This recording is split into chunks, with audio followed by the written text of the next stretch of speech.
عليكم ورحمة الله وبركاته. إن الحمد لله نحمده ونستعينه ونستغفره ونعوذ بالله من شرور أنفسنا ومن سيئات أعمالنا من يهده الله فلا مضل له ومن يضلل فلا هادي له وأشهد أن لا إله إلا الله وحده لا شريك له وأشهد أن محمدا عبده ورسوله أما بعد. அன்புள்ள சகோதரர்களே சகோதரிகளே தாய்மார்களே, இஸ்லாத்தின் பார்வையில் குடும்ப வாழ்வு என்கின்ற ஒரு தலைப்பில் இஸ்லாம் இந்த குடும்ப வாழ்வை எவ்வாறு நோக்குகிறது, நாம் அதில் தெரிந்து கொள்ள வேண்டிய மிக முக்கியமான அடிப்படையான அம்சங்கள் என்ன என்பதை பற்றி ஒரு சில விஷயங்களை இந்த இடத்திலே சொல்லலாம் என்று நினைக்கிறேன்.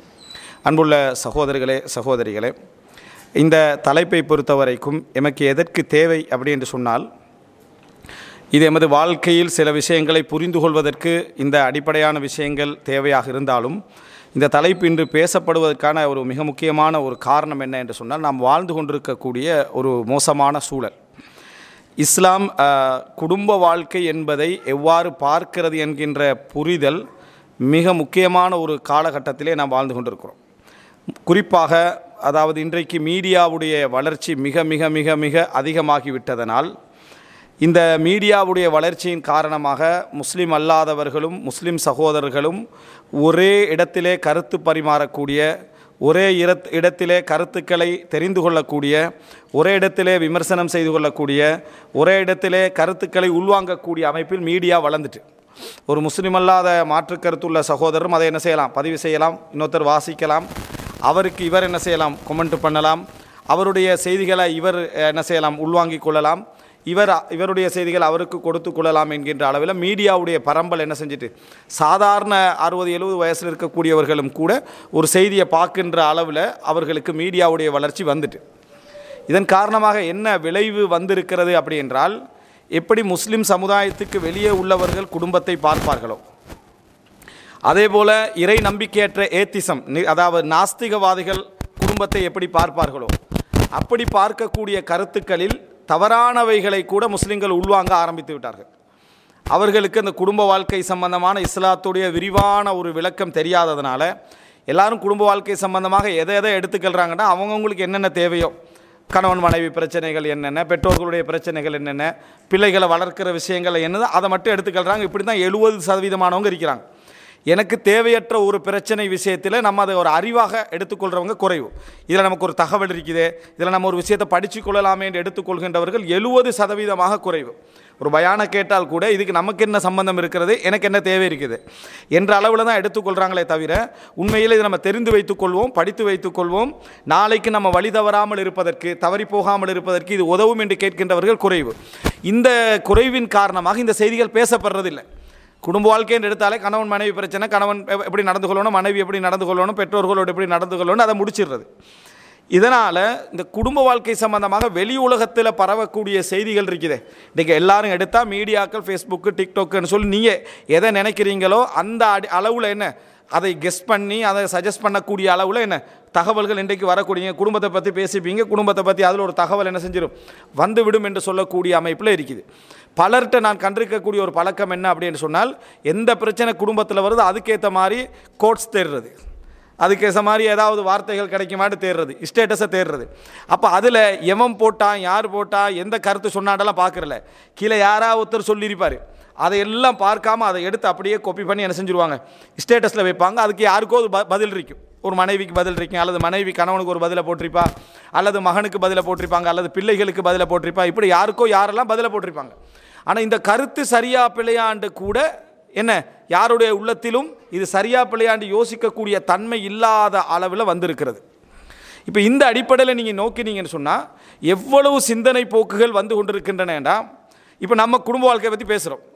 இப்போ இதை எவ்வளோ தேவை என்பதற்காக சொன்னோம். இது குடும்பத்துக்குள்ளே போய் பார்க்குறதில்ல, குடும்பத்துக்கு வெளியே இருந்து குடும்ப வாழ்க்கைண்டா என்ன அப்படின்னு வெளியே வரதுக்கு அறிமுகப்படுத்துறது. எந்த அளவுக்கு ஆகிட்டுன்னு சொன்னால், ஒரு நிகழ்ச்சி நடக்குது பகிரங்கமாக, டிவியில் ஒரு சேனலில் நிகழ்ச்சி நடக்குது. திருமண வாழ்க்கைன்றது ஒரு அமைதி ஏற்படுத்தும். திருமண வாழ்க்கையில் நம்ம ஒருத்தருக்கு ஒருத்தர் புரிந்துணர்வோடு இருக்கலாம், ஒருத்தருக்கு ஒருத்தர் பரஸ்பரத்தோடு இருக்கலாம். இதுக்கு தான் குடும்ப வாழ்க்கையில் ஒரு தரப்பு பேசுது. இன்னொரு தரப்பு பேசுது என்னன்னு சொன்னால், பரஸ்பரம் இந்த இது அமைதி எல்லாம் எதுக்கு தேவை, முடித்தா தானே பிரச்சனை, முடிக்காமலே அந்த நம்ம நிம்மதியாக இருந்துட்டு போயிடுறோமே, அப்படி என்று அடுத்த தரப்பு என்ன செய்யுது, கமிட்மெண்ட் இருந்தால் தானே நீங்கள் அதில் நிம்மதி வருன்றீங்க, அதில் புரிந்துணர்வோடு நடக்கணும்னு சொல்கிறீங்க. முடிக்காமல் இருந்துட்டு போகிறோமே, அப்படி இருந்தால் இந்த பிரச்சனை அறவாசி தானே. திருமணம் என்று முடிச்சா தான் மனைவிக்கும் சில கமிட்மெண்ட்ஸ் வருது, கணவனுக்கு என்ன செய்யுது வருது. அப்போ நிம்மதி தேட வேண்டி வருது. நிம்மதி பிரச்சனை இருந்தால் தானே நிம்மதி தேடணும். அந்த பிரச்சனை நமக்கு வேணாம், கல்யாணமே என்ன செய்யலை, நம்ம திருமணமே முடிக்கல, இது என்ன அப்படி என்று சொல்லி இதை கொஞ்ச நாளில் முஸ்லீம்களுடைய ஸ்டேட்டஸில் நீங்கள் பார்க்கலாம்.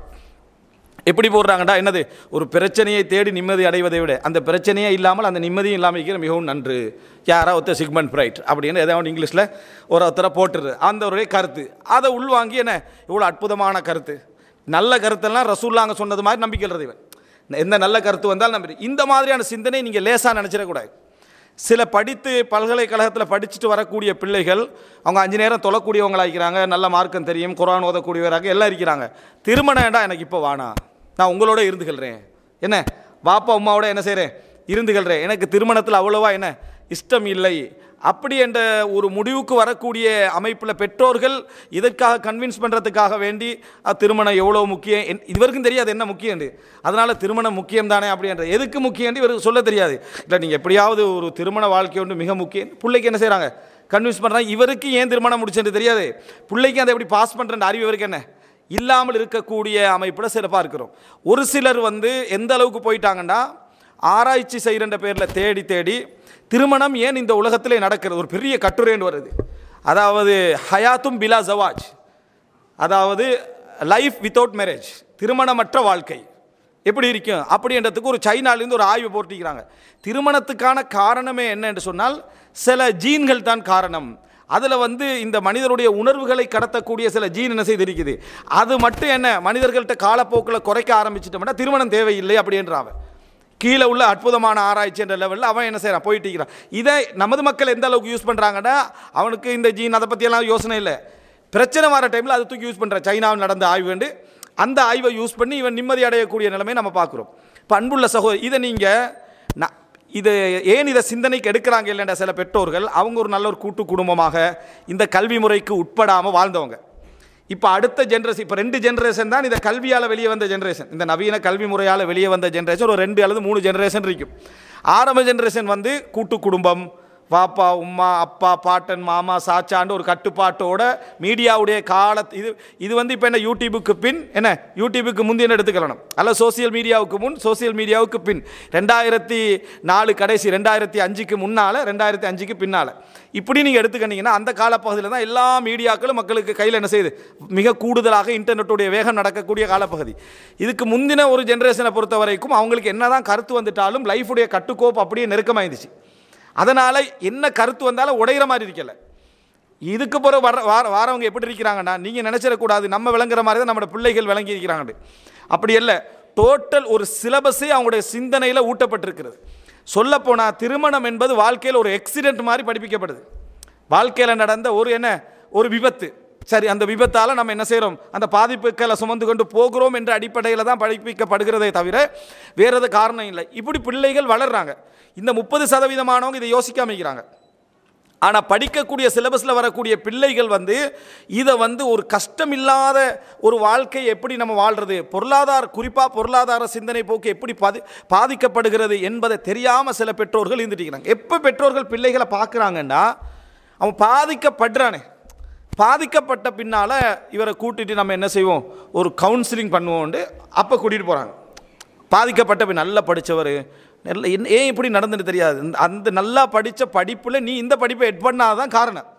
நீ அவனுக்கு ஒரு ஆன்மீகமான ஒரு படிப்பையும் சேர்த்து ஆன்மீக படிப்பை எட் பண்ணாய். எந்த அளவுக்கு எட் பண்ணான்னு சொன்னால் காலையில் ஒரு திக்ர், மாலையில் ஒரு திக்ர், பள்ளிக்குள் நுழையும் போது எப்படி, வெளியே வரும்பொழுது எப்படி, பாத்ரூமுக்குள்ளே போகும்பொழுது எப்படி திக்ர் ஓதுதல், வெளியே வரும்போது எப்படி ஓதுதல், அடுத்த சுன்னத் தொழுகைகள், இதெல்லாம் மார்க்கத்தில் உள்ளது தான். இது மட்டும்தான் நீ கொடுத்த மார்க்கம். ஆனால் வாழ்க்கையை பற்றியான எந்த விளக்கமும் கொடுக்காததுனால அவன் லைஃப்பில் சாதாரண சுமைகளில் அந்த பெற்றோர்கள் சுமந்த சுமைகளில் ஒரு 100ல் 1 கூட இவனால் என்ன செய்ய முடியவில்லை, சுமக்க முடியாத ஒரு நிலைமையில் நீங்கள் அவர்களை பார்க்கலாம். ஒரு ஸ்டேட்டஸ் ஒரு மனைவி கணவன் இல்லாமல் வாழ்ந்து விடலாம், ஆனால் ஒரு கணவன் மனைவி இல்லாமல் வாழ்வது ஒரு கொடூரமானது. என்னடான்னு பார்த்தா 60 வயசுக்கு பிறகு மனைவி இல்லாமல் ஒரு கணவன் இருக்கிற சோதனையாம். ஏன்னா மனைவி இல்லை, அவருக்கு மனைவி இல்லாததுனால பார்க்கறதுக்கு பிடிக்கிறதுக்கு யாரும் இல்லை. அதனால் இந்த வாழ்க்கை கொடூரமானது அப்படின்றான். அது ஒரு அதில் சொன்ன விஷயம் சரிதான். ஆனால் அதை அப்படியே எடுத்து நீ ஸ்டேட்டஸில் போறிய அடுத்த கருத்தை பார்த்தியா, மனைவி கணவன்லாம் வாழ்ந்துடலான்னு சேர்த்து சொல்கிறான். மனைவி வந்து என்ன செஞ்சிடலாம், கணவன் இல்லாமல் வாழ்ந்து விடலாம், ஆனால் கணவன் மனைவி இல்லாமல் வாழ்ந்து விட முடியாது. இது ஆம்பளை ஒன்று போட்டு ஸ்டேட்டஸ், இது ஒரு 60 வயசுக்கு பிறகு உள்ள ஒரு ஆம்பளை போட்ட ஒரு ஸ்டேட்டஸ். அதை அப்படியே ஷேர் ஒரு ஆள் போட்டால் சரி, அந்த பாதிப்பில் உள்ள அத்தனை பேர் என்ன செஞ்சிடறாங்க, அதை ஷேர் பண்ணி ஒரு கருத்தாக மாறி அந்த சிந்தனை பதிவாகிறது. கேட்க பார்க்க ஆள் இல்லை, விளங்கிட்டா, கேட்க பார்க்க ஆள் இல்லை, அது கருத்தாக பதிவாகிறது. கணவனுக்கு அதுதான், மனைவிக்கும் அதுதான். அப்படின்னு பொதுவாக சொல்கிறதுக்கு ஆள் இல்லாத ஒரு நிலைமை நாம் என்ன செய்கிறோம் பார்க்கிறோம். அதுபோல் இது அதாவது இந்த பிரச்சனைகள் மிக விரிவாக பேசப்பட வேண்டும். இப்போ நாம் இங்கே பேசுகிறது ஒரு முன்னுரை மாதிரி தான் பேசலாம் இதை. ஆனால் விரிவாக இந்த குடும்பம் சம்பந்தமான விஷயங்கள் பேசப்பட வேண்டும் என்கின்ற அளவில் இதாகிவிட்டது. பல அரபு நாடுகளில் இதற்கெனவே டிபார்ட்மெண்ட்டுகள்லாம் உருவாகி என்ன, அதாவது சிறந்த குடும்ப வாழ்க்கைக்கான சப்ஜெக்ட்னு தீர்வுகள்லாம் உருவாகிட்டு, அந்த தீர்வு அங்கேயும் தான் எடுத்துக்கிறான். எங்கிருந்து அவன் சொல்லக்கூடிய பிரச்சனை ஏற்படுத்தினவன் தீர்வையை எடுத்து வச்சு தீர்வு கொடுக்கக்கூடிய நிலைமை பார்க்கிறோம். இப்போ இந்த அளவுக்கான ஒரு விரிவான ஒரு சிக்கலான ஒரு இடத்தை நோக்கி போய் கண்டிக்கிறாங்க. எந்த பிரச்சனை வந்தாலும், ஒரு சின்ன சிக்கல் கணவன் மனைவிக்கு இடையில் வந்தாலும் தீர்க்கிறதுக்கு ஒரு ஆள் வேணும். என்ன கணவனுக்கு மனைவிக்கு இடையில் என்ன பெரிய பிரச்சனை அப்படின்றாங்க. எதை பேசினாலும் இவ சுருக்கமாகவே பேசிடுறா, எதை பேசினாலும் சுருக்கமாகவே பேசிடுறா, எதையுமே மனம் திறந்து பேசுகிறா இல்லை அப்படின்ட்டு இவர் நகைச்சுவையும் போட்டிருந்தாங்க. எந்த அளவு சுருக்கமாக பேசுகிறான்னு சொல்லி டாக்டர் என்ன செய்கிறாரு கேட்குறாரு. இப்போ சொல்கிற எந்த அளவுக்குண்டா சூரா யூசுஃபை சுருக்கமாக சொல்லுங்கன்றதுக்கு காணாமல் போனாங்க, அப்புறம் கண்டுபிடிச்சிட்டாங்க, அதான் சூரா யூசுஃப், சரியா அப்படின்னு சொன்னாங்க. இவ்வளவு சுருக்கமாக என்ன செய்கிறது பேசுகிற, எந்த ஒன்றையும் விரிவாக பேசுகிறதுக்கு என்ன ரெடி இல்லாமல் இருக்கிறான் என்று சொல்கிற ஒரு பிரச்சனை கொண்டு வராங்க. அதான் மனம் திறந்து பேசுகிறேன். இன்னொரு இடத்துல என்னடா பிரச்சனைடா, பேச்சை நிறுத்துறவா இல்லை, என்ன தொடர்ந்து பேசிக்கிட்டே இருக்கிறா. அப்படி இதுக்கெல்லாம் யார்கிட்ட போகிறாங்க, ஒரு ஆள் போய் நமக்கு தீர்வு தரணும் என்று சொல்கிற இடத்துக்கு போய் கண்டிக்கிறாங்க. அப்படின்னா குடும்ப வாழ்க்கையுடைய இதில் 70% பொறுமை தான், யார்கிட்டையும் அதுக்கு தீர்வு இல்லை. ஒரு ஆள்கிட்ட பிரச்சனையை சொல்கிறது, அவரால் என்ன தீர்வு சொல்லணும், அவரது வாழ்க்கையில் அதான் பிரச்சனை, அவர்கிட்டே போய் பிரச்சனையை கேட்குறது. அப்புறம் அவர் என்ன சொல்லுவார், நீங்கள் கொஞ்சம் பொறுமையாக இருக்க பாருங்கள், அவரால் அதானே சொல்லலாம், நீங்கள் கொஞ்சம் பொறுமையாக இருக்க பாருங்கள், அவங்களுக்கு கொஞ்சம் விட்டு கொடுக்க சொல்லுங்கள் அப்படின்ட்டு இவருக்கு போதாது திருப்தி. அடுத்தொருத்தர் வருவார், அவர்கிட்டையும் சேம் பிரச்சனையை சொல்கிறது. ஒரு 10 நாளில் பார்த்தா இவர்கிட்ட குடும்ப பிரச்சனை ஊர் ஃபுல்லாக தெரியும். காரணம் இவர் தீர்வு கேட்டு போகிறது, அவரே தீர்வு கேட்டு போகிற நிலைமையில தான் அவர் இருக்கிறார். யார் எவர்கிட்ட சொல்லப்படுதோ அவருக்கு அதே தான். அப்போ ஒரு 70% பிரச்சனைகள் தானாக தீர்க்க முடிஞ்ச பிரச்சனைகள் கூட சுமையாக நினைக்கப்படுறதுக்கு காரணம், குடும்ப வாழ்க்கையை பற்றி யாரோ ஒருத்தன் சொல்லிட்டான், சந்திர ஒளியிலும் பூத்தூவிய பாதையிலும் நடக்கின்ற ஒரு வாழ்க்கை முறை தான் என்ன குடும்ப வாழ்க்கைன்னு யாரோ ஒருத்தன் சொல்லிட்டான். அல்லது அவர்கிட்ட சக்ஸஸ்ஃபுல் ஃபேமிலி லைஃப்னு ஒருத்தன் எழுதிக்கிறான், வெற்றியான ஒரு குடும்ப வாழ்க்கைன்னு யாரோ ஒருத்தன் எழுதிக்கிறான். இவன் வெற்றி அடையலைன்னு யோசிக்கிறான். யார்கிட்ட வெற்றியான குடும்ப வாழ்க்கை என்று இருக்குது, வெற்றியான குடும்ப வாழ்க்கை என்றால் இருக்குதான். ஆனால் அந்த வெற்றியான குடும்ப வாழ்க்கை அர்த்தம் என்ன, சண்டை இல்லாததா, பிரச்சனை இல்லாததா, ஆலோசனைகள் இல்லாததா, அப்படி இல்லை. இவன் அப்படி தான் காட்டி வச்சுக்கிறான். இவன் அப்படி காட்டி வைத்திருப்பதனால இவன் அதாவது நல்ல ஒரு சக்ஸஸ்ஃபுல்லான என்ன ஃபேமிலி லைஃப் என்று சொல்லி எப்படி இந்த ஒரு பெரிய ஒரு அம்பானி மாதிரி ஒரு பணக்காரனாயின், அம்பானி எப்படி பணக்காரனாயினார், இவன் அதுக்கு பின் கிளப்புறான். இவன் என்ன இவனும் படித்து அதை மாதிரி நானும் வரேன்னு நினைக்கிறான். நடக்குமா இது? அடிப்படை அறிவில்லாத இடத்துக்கு கொண்டு போகிறானா இல்லை. என்ன அந்த புக்கு போட்டவன் நல்ல பணக்காரன் ஆயிடுறான். அந்த புக்கை போடுறான் தானே, அம்பானி வழியில் உனது பாதை அப்படி என்று சொல்லி ஒருத்தன் புக்கு போட்டிருப்பான்னு வைங்களே, அவன் பணக்காரன் ஆயிடுறான். இதை கூட விளங்காத அமைப்பில் குடும்ப வாழ்க்கையை கொண்டு போய் கையில் கொடுத்துக்கிறான். கையில் கொடுத்த உடனேயே இதே பார்வையில் இந்த குடும்ப வாழ்க்கையை பார்க்கறதுனால இன்னும் கொஞ்ச நாள், இன்னும் ஒரு 10 வருடங்கள் கூட என்னையை பொறுத்த வரைக்கும் அதிகம். நீங்கள் பாருங்கள், பிரச்சனைகள் என்பது ஒரு கடும் வேகமாக வளர்ந்து கொண்டே போகும். எந்த அளவுக்கு வளர்ந்து போகும்னா தீர்வுகள் இல்லை என்று சொல்லக்கூடிய அளவுக்கு பிரச்சனை. காரணம் பிரச்சனை அதிகம் என்பதல்ல, எதெல்லாம் பிரச்சனைகள் இல்லையோ அவைகள்லாம் பிரச்சனை லிஸ்ட்டில் கொண்டு போய் சேர்த்துட்டாங்க. சேர்த்ததனால குடும்ப வாழ்க்கையில் வந்து யார் யாரோ சொன்ன இந்த மாதிரியான வெற்றி மிக்க குடும்ப வாழ்க்கை, அமைதியான குடும்ப வாழ்க்கையை நோக்கி, மகிழ்ச்சிகரமான குடும்ப வாழ்க்கையை நோக்கி அப்படின்ட்டு போயிட்டான். மகிழ்ச்சிகரமான குடும்ப வாழ்க்கையை நோக்கின்னு போய் இப்படி சொன்னால் பரவாயில்ல, சந்தோஷமும் இருக்கும், கவலையும் இருக்கும், துன்பமும் இருக்கும், இன்பமும் இருக்குன்னு சொன்னால் பரவாயில்ல, அது மகிழ்ச்சிகரமான குடும்ப வாழ்க்கை தான். அப்படி சொல்கிறதில்லை இவன். நீங்கள் எந்த இமாம் அஹமது பின் ஹம்பலுக்கும் அவரோட மனைவி அவன் சொல்கிறதுக்கு முஹம்மது பின் ஹம்பலோட வாழ்க்கையிலேருந்து உதாரணத்தை கொண்டு வந்து கொடுக்குறாங்க. அதாவது அவன் தான் பாடத்தை போட்டிக்கிறான், ஒரு வெஸ்டர்ன் வேல்ட பாடத்தை போட்டிக்கிறான், ஆதாரமெல்லாம் குர்ஆன் ஹதீஸ்ல எடுத்து கொடுக்குறது. இந்த அப்படி பார்த்துங்க எப்படின்னு சொன்னால் அஹமது பின் ஹம்பலோட மனைவியும் அஹமது பின் ஹம்பலுக்கு இடையில பிரச்சனையே வந்ததில்லை. என்ன பிரச்சனை வந்ததில்லைன்னு கேட்டு பார்த்தா 20 வருட காலமாக இருவருக்கு மத்தியிலும் என்ன எந்த பிரச்சனையும் வந்ததில்லைன்னு ஒரு தகவல் ஒருத்தர் சொல்கிறாரு. கேட்டுட்டிக்கிறவங்க சுபஹானல்லான்றாங்க. ஒன்றில் அஹமது பின் ஹம்பல் ஊரில் இருந்திக்க கூடாது, விளங்கிட்டா? அப்படி ஒரு சம்பவம் ஒன்று இருக்கேண்டா, இமாம் அஹமது பின் ஹம்பல் ஊரில் இல்லை, அல்லது மனைவி ஊரில் இல்லை. ரெண்டில் ஒன்று தான் என்ன செய்யணும், இதில் நடந்திருக்கணும். ரசூல் ஸல்லல்லாஹு அலைஹி வஸல்லமோட வாழ்க்கையில் பிரச்சனை சஹீஹுல் புகாரியில், முஸ்லீமில், திர்மிதியில், நசையில், இப்னு மாஜா, அபூ தாவூத் போன்ற கிரந்தங்களில் பக்கம் பக்கமாக எழுதிக்கிறாங்க. அவருக்கு கிடைக்காத வாழ்க்கை அஹ்மது பின் ஹம்பலுக்கு எப்படி கிடைக்குமெண்டா யோசிச்சோமா? ஏன்னா இந்த கற்பனையில் இருக்கிற நம்ம எது பூத்துவர கற்பனையில் இருக்கிறதுனால இதை எடுத்துக்கொள்றது. என் கணவன் அன்பு செலுத்துகிறார்கள் இல்லை அப்படின்றார். அப்போ கணவன் அன்பு செலுத்துகிறார் இல்லைன்னு மனைவிட்ட கேட்டு பார்த்தா என்ன காரணம் அன்பு செலுத்துகிறார் இல்லை, எங்கே உழைக்கிறார், உங்கள் குடும்பத்துக்காக உழைக்கிறார், அதில் எந்த மாற்று கருத்தும் இல்லை.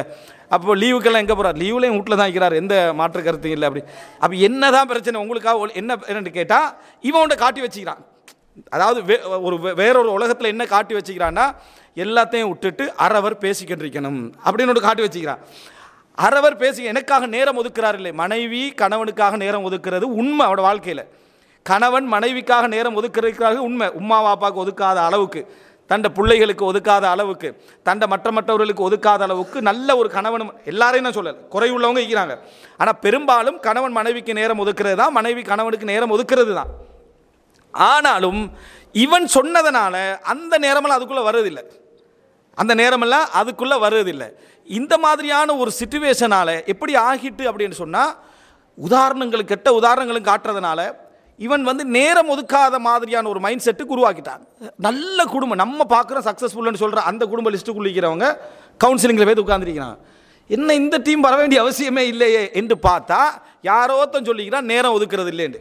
அப்போ நேரம் ஒதுக்கிறதுக்கு அவர் ஐடியா கொடுத்துட்டார். அவரோட வாழ்க்கையில் அந்த பிரச்சனை கன்ஃபார்மாக இருக்க மாட்டேன், அறிவா நமக்கு இல்லை, சரியா? அவர்கிட்ட போய் உட்காந்துட்டு ஆலோசனை கேட்டுட்டீங்கன்னா அவர் சக்ஸஸ்ஃபுல்லாக இன்னொரு 10 வருஷத்தில் அவர் வைஃபை டைவோர்ஸ் பண்ணிட்டு கதை வருது. யார் கவுன்சிலிங் பண்ணவர் வைஃபை டைவோர்ஸ் பண்ணேன்னு கதை வருது. அப்போ என்னது? அப்போ இந்த மாதிரியான தவறான நம்பிக்கைகள், தவறான தேவைகளை உண்டாக்கி விட்டு இந்த சிந்தனை போக்கு உள்நுழைஞ்சிருப்பதை பார்க்கிறோம். அன்புள்ள சகோதரர்களே, இப்படி என்று சொன்னால் நம்ம முதலாவது எங்களோட சிந்தனைக்கு என்ன எடுக்கணும் தெரியுமா? நமக்கு சொல்லப்படுகின்ற வாசிக்கின்ற எல்லா கருத்துக்களையும் சந்தேகம் உண்டா, சந்தேகத்தோடு பாருங்க. எந்த கருத்தாக இருந்தாலும் சரி, அல்லாஹ் சொன்னான் அப்படின்னு நேரடியாக வந்துட்டா அதுக்கு இன்னொரு ஆள் சொல்கிற விளக்கத்தையும் சந்தேகமாக பாருங்க, சரியா? அல்லாஹ் சொல்கிறான்னு வந்துட்டா எடுத்துருங்க.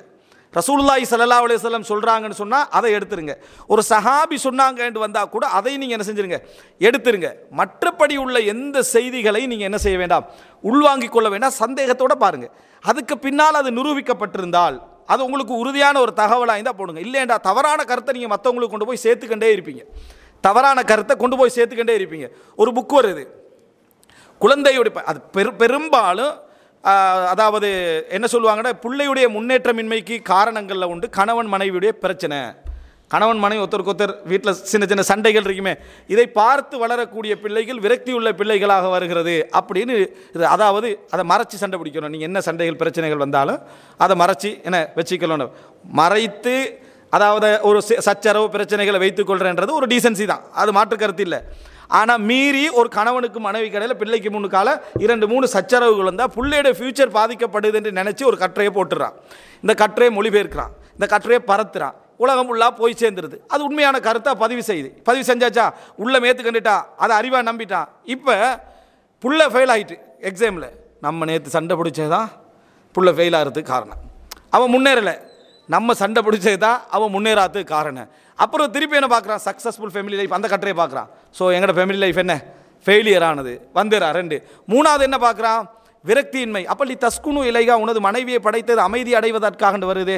அப்போ நம்ம செலக்ட் பண்ண மனைவி பிள்ளை, அவன் செலக்ட் பண்ண கணவன் பிள்ளை, ஏதோ நம்மளோட வாழ்க்கையே தோல்வி. எப்படிடா இது வந்தீங்க இந்த முடிவுக்குன்னு கேட்டால் அவன் போட்ட கட்டுரை எது, சண்டை இல்லாமல் வாழ்கிறவன் தான் அவனுக்கு. இன்னொரு புக்கு போடுற ஒருத்தன். இது மெயினாக என்ன பார்க்கணும்னா வெஸ்டர்ன் வேர்ல்ட்லேருந்து ஒரு புக்கு வரும், அதுக்கு நேர் எதிராக கிழக்கு உலகத்துலேருந்து வரும். எங்கே இந்த சைனா, அதே போல் என்ன ரஷ்யா, இங்கே எழுதப்படுற புக்கெல்லாம் இதுக்கு நேர் எதிராக இருக்கும். ஏன்னா இந்த பக்கத்தில் ஃபெமிலி கட்டுப்பாடு குறவு, எது மேற்கத்திய உலகத்தில் ஃபெமிலி கட்டுப்பாடு குறவு. அவன் இந்த ஓரியன்டலிசம்னு சொல்லி கிழக்கு உலகத்தை ஆராய்ச்சி செஞ்சு அவன் ஏதாவது படிச்சுக்கண்டா தான், இங்கிருந்து படிச்சுக்கண்டா தான் அவனுக்கு வேறது இல்லை. கிழக்கு உலகத்தில் குடும்ப ரீதியான என்ன, அதாவது அந்த கோட்பாடுகள் அதிகம். அதுக்கு எதிராக ஒரு புக்கு வருது, என்ன, வீட்டில் சின்ன சின்ன பிரச்சனையை கண்டு வளரக்கூடிய பிள்ளைகள் தான் ஆளுமையான பிள்ளைகளாக வளரும் அப்படின்னு இன்னொரு புக் போட்டான்.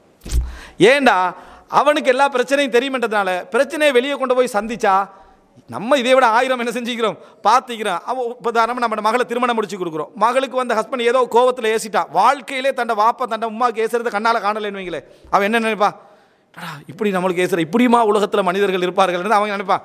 ஏன்னா வாழ்க்கையில் அவன் காணாத உண்டு. 2 ஏச்சி விழுந்தா இது பரவலை, நான் கேட்டதுக்கு என்ன இது பரவலன்னு நினைக்கிற மாதிரி அவ இருப்பாண்டு அவன் பல 1000 உதாரணங்களை காட்டி அந்த புக்கை போட்டிக்கிறான். இந்த 2ம் நமக்கு தேவையா? இந்த ரெண்டும் நமக்கு தேவையே இல்லை. இந்த 2ஐயும் விட்டுட்டு குர்ஆன்லையும் சுன்னாலையும் எதுவும் இப்படி ஏதாவது சொல்லப்பட்டிருக்கான்னு பார்த்தா ரசூலுல்லாஹ்வோட வாழ்க்கையை பாருங்கள். ரசூல் ஸல்லல்லாஹு அலைஹி வஸல்லம் எவ்வளோ பிரச்சனைகளை சந்தித்தார்கள். அவ்வளோ பிரச்சனை டோட்டல் சஹாபாக்களுக்கு தெரியும். எங்கேயாவது அபூபக்கர் கூப்பிட்டு, உமர் ரலியல்லாஹு கூப்பிட்டு, 2 பேரும் மாமனார், அவங்க 2 பேரும் கூப்பிட்டு இந்த பிரச்சனையை வீட்டோட முடிச்சுக்கோங்க, ஹதீஸ்களுக்கு போகாத மாதிரி பார்த்துக்கங்க, எங்கள் கிதாபுகளில் எழுதிராத மாதிரி பார்த்துக்கங்க, நம்ம ஹதீஸ் என்று ஒரு காலத்தில் பதிவு செய்யப்படும் எங்கேயா ரசூலுல்லாஹ் சொன்னாங்கன்னு இருக்குதா? அப்படி எதுவுமே இல்லை. அவ்வளோ வெட்ட வெளிச்சமாக என்ன செஞ்சிருக்கு இருக்கக்கூடிய செய்தியை பார்க்குறோம். அப்போது ஒரு அதிகமான பிரச்சனைகள், காரமான பிரச்சனைகள் வேணுமாட்டா நம்ம பிழை என்று சொல்லலாம். இயல்பான பிரச்சனைகள் இருக்குது, மனிதனுக்கு வந்துதான் ஆகும் என்ற பிரச்சனைகள் ஒரு பிழை இல்லை அப்படின்னு நம்ம புரிஞ்சுக்கொள்ளணும். இது போல் அதாவது இவ்வளவுமே இஸ்லாம் எப்படி குடும்ப வாழ்க்கையை பார்க்கிறது என்று சொல்கிறதல்ல, நான் இப்போ சொல்கிறதல்ல, எப்படி தவறாக பார்க்கப்படுகிறது மட்டும் சொல்லிட்டு வாரு, எப்படியெல்லாம் பதியுதுன்னு சொல்லி வீட்டுக்கு வருகின்ற போது அந்த ஹதீஸ் அல்லது இதா நலர்த்த இலைஹா சர்றத்துக்க, நீ அவளை பார்த்தால் உனக்கு மகிழ்ச்சியாக இருக்கும். அதாவது மனைவியிட பண்புகள் ஒன்று என்ன தெரியுமா? வீட்டுக்கு வந்தால் அவங்களை பார்த்த உடனே மகிழ்ச்சியாக இருக்கும். அப்போ என்ன சொல்கிறாங்கன்னா, வீட்டுக்கு வரக்கூடிய நேரத்தில் மனைவி தன்னை ஒரு அழகாக அலங்காரமாக கணவன் வார டைமில் வைத்து கொள்ள வேண்டும் அப்படின்னு இவன் ஒரு அந்த ஹதீஸுக்கு விளக்கத்தை கொடுத்தாச்சு, தப்சீரை கொடுத்தாச்சு. இப்போ தப்சீரை இப்படி கொடுத்தா காலையில் போய்ட்டு வேலைக்கு வர காலையில் 8 மணிக்கு போயிட்டு 5 மணிக்கு வேலைக்கு வர பாட்டிக்கு இப்போ இந்த விளக்கம் சரி. ஒருத்தர் 3 விட்டுறாரு, அவர் அப்போ அடிக்கடி வீட்டுக்கு வருவார், சரியா? இவர் எந்த நிலைமை என்ன? சரியா, ஃபஸ்ட்டு விளக்கமே பிள்ளை, அவருடைய நிலைமை என்ன? அதே போல் என்ன அன்றான பகலில் ஈவினிங் வரக்கூடிய நிலைமை என்ன? அப்படி என்று சொன்னால் அவங்க மணப்பெண்ணா உடுத்த உடுப்பிரிக்கி தானே, அதை உடுத்துட்டு தான் இந்த டெய்லி என்ன செய்யணும், வீட்டில் இருக்கணும். யார் இந்த விளக்கத்தை சொன்னது? அப்படி சஹாபா பெண்கள் அப்படி இருந்தாங்கன்னு எங்கேயாவது இருக்குதா? வீட்டுக்கு வர டைமில் டிசைனாக உடுத்துட்டு இருக்கணும் அப்படின்னு சொல்லி எங்கேயாவது ஒரு விளக்கம் இருக்குதான்னு கேட்குறேன். யார் எங்களோட சிந்தனையில் போட்டு விட்டது யார் இதை? அல்லது இதா நலர்த்த இலைஹா சர்றத்துக்கு, நீங்கள் அவங்கள பார்த்தா உங்களுக்கு மகிழ்ச்சியாக இருக்கும்னா பிரச்சனைப்படுத்த மாட்டா, அமைதியாக இருப்பா, மனசுக்குள்ளே உங்களுக்கு குளிர்வான பேச்சுக்களை பேசுவா. அதுக்கு அதாவது இது அவட்ட பெரும்பாலான பண்பாக அது இருக்கும். இது 100% பண்புன்னு சொல்லலை, பெரும்பாலான பண்பாக அது இருக்கும். பிரச்சனைகள் நடக்கத்தான் செய்யும், ஆனால் பெரும்பாலான பண்பாக அது இருக்கும் என்று தான் அர்த்தமே தவிர இந்த அர்த்தம் இல்லை. இந்த அர்த்தம் கொடுத்தா என்ன நடக்கும் தெரியுமா? கணவன் இந்த ஹதீஸை பதிவு செஞ்சுட்டான், ஹதீஸும் அல்லது அந்த ஹதீஸுக்கு இந்த மேற்கத்திய உலகத்தில் விளக்கத்தை யாரோ ஒருத்தர் ஏற்றி விட்டது அதில். அப்போ வீட்டுக்கு வர டைம்லையும் பார்க்குறான், ஹதீஸில் எப்படி வருது, ஹதீஸில் எப்படி வருதுன்னா என்ன நல்லா ஷாப்பிங் பண்ணி ட்ரெஸ்ஸாக என்ன சூப்பராக இருக்கணும் அப்படின்ட்டு வருது. அதில் நம்ம பயானில் வெளியே போகிற நேரத்தில் தான் இவர்கள் அழகாக கொடுக்குறார்கள், வீட்டில் அழகாக கொடுப்பேன். நீனு வீட்டில் கோட் ஷூட் போட்டுறி, நீனு வெளியே போய் மனைவிக்கு சொல்கிறத வச்சு நீனு வீட்டில் எப்போ பார்த்தாலும் கோட் ஷூட்டில் தான் இருக்கிறேன், வெளியே எப்படி தானே நான் போகிறேன், அதனால் வீட்டுக்குள்ளே நான் கோட் ஷூட் போட்டு இருந்து கொண்டு இருக்கிறேன் அப்படின்னு இருந்து காட்டு, உனக்கே செய்யலாம் தானே. அப்போ யதார்த்தம் இல்லாத கற்பனைகளை குடும்பத்தில் போட்டுவிட்டு வீட்டில் என்ன செய்யணும், அலங்காரமாக இருக்கணும். வெளியே போகிற நேரத்தில் அலங்காரமாக போகக்கூடாது, அழகாக போகணும். வீட்டில் இருக்கிற டைமில் சாதாரணமாக இருத்தல்ன்றது இயல்பான வாழ்க்கை. இயல்பான வாழ்க்கைக்கு எதிரான கற்பனைகளை அடிச்சு விட்டு, சரியா, இந்த மாதிரி ஒரு நிலைமை வைத்திருக்கவே நம்ம பார்க்கிறோம். இது 1-2 அல்ல சகோதரர்களே, குடும்ப வாழ்க்கையில் இப்படி 1-2 சேர்க்கல, விளக்கம் என்ற பெயரில் 100க்கும் மேற்பட்ட விளக்கங்களை கொண்டு வந்து சேர்த்திருக்கிறார்கள். இந்த அடிப்படையில் நம்ம குடும்பத்துக்கு இப்போ ஒரு கருப்பு கண்ணாடி வந்து போட்டு வச்சுக்கிறோம். அந்த கருப்பு கண்ணாடியை கலட்டினீங்கண்டா கிட்டத்தட்ட 70 விதமான பிரச்சனை போயிடும், 70 விதமான பிரச்சனை போயிடும். இந்த மாதிரி பார்ப்பதனால தான் இந்த சிக்கல் என்ன செய்கிறது வந்திருக்கிறது. கணவன் நேரம் ஒதுக்குவதில்லை என்பது இந்த லிஸ்ட்டில் உள்ளது தான், மனைவி இந்த பேர் லிஸ்ட்டில் உள்ளது இது உள்ளது தான். இந்த மாதிரியான கருத்துக்கள், கணவனுடைய திருப்தியில் மரணித்தால் மனைவி சொர்க்கம் அப்படின்ற ஒரு லைவான ஹதீஸ் இருக்கு.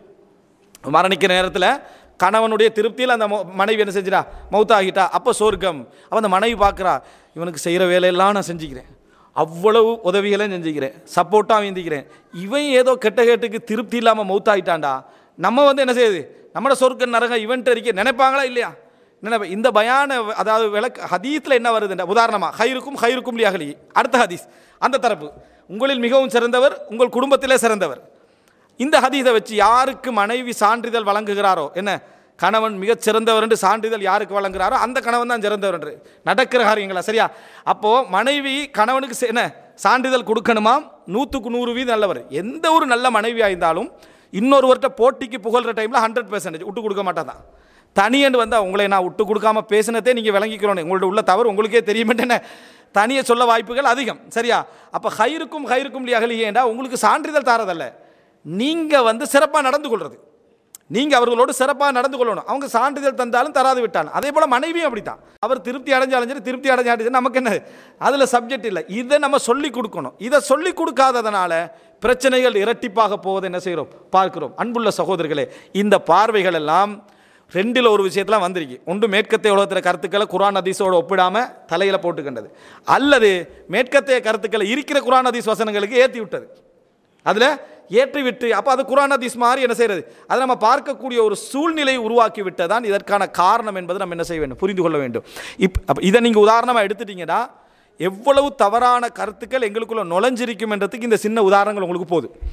எவ்வளவு தவறான கருத்துக்களை நம்ம அதாவது ஃபேமிலி லைஃப் என்ற பேரில் நம்ம உள்வாங்கிக்கிறோம் என்று தெரிஞ்சுக்கிறதுக்கு போதும். அன்புள்ள சகோதரர்களே, இந்த குடும்ப வாழ்க்கையை பொறுத்த வரைக்கும் இஸ்லாம் இந்த உலகத்தில் இந்த ஜீனெல்லாம் சொல்கிறான் தானே, இந்த மரபணு அதெல்லாம் தாண்டி அல்லாஹு ரப்புல் ஆலமீன் சொல்லி காட்டுகிறான். நம்ம சொந்தம் பந்தம் என்று பேசுகிறோம், சொந்தம் பந்தம் என்று பேசுகிறோம். அது கூட நிறைய பேர் தெரியாது நினைக்கிறேன்.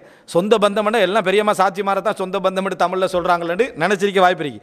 சொந்தம் என்றால் பிறப்பால் வருவது, பந்தம் என்றால் திருமணத்தால் வருவது. சரியா? சொந்தம் என்றால் பிறப்பால் வருவது, பந்தம் என்றால் திருமணத்தால் வருவது. இதுதான் நம்ம பொதுவாக சொல்லக்கூடிய விஷயம். இதுக்கு மேலே போனீங்கன்னா அல்லாஹ் தஆலா ஆண் பெண் என்று படைக்கிறான். சரியா?